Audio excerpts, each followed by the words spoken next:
Did you ever stop to think how many different qualities you expect in a shoe? You want the sole to be hard and firm, so as to protect your feet in rough walking, and also soft and yielding, so as to feel springy and not board-like. You want the upper leather to keep the cold air from coming in, and also porous enough to let the perspiration out. Your feet are not exactly like those of anyone else, and yet you expect to find at any shoe store a comfortable shoe ready-made. You expect that shoe to come close to your foot, and yet allow you to move it with perfect freedom. There is an old saying, "To him who wears shoes, the whole earth is covered with leather." And although many different materials have been tried in shoemaking, leather is the only one that has proved satisfactory, for the sole of the shoe at least. Most hides of which soles are made come from the large beef packing houses, or from South America. Goatskins come from Africa and India.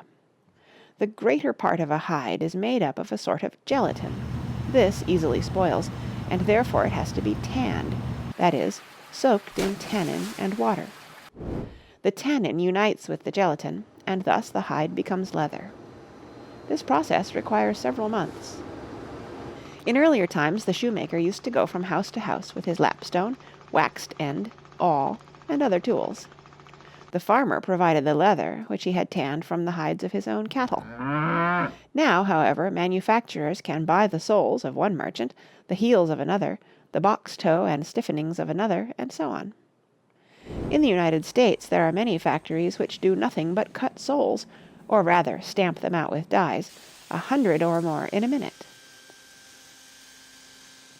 At a busy shoe factory it is always tag day, for when an order is received, the first step in filling it is to make out a tag or form stating how the shoe is to be made up and when it is to be finished. Next, the leather is selected, first grade or second grade, according to the price to be paid. The patterns for the uppers are now brought into play, and, by the way, it is no small matter to prepare the hundreds of patterns needed for a new line of shoes in all the different widths and sizes.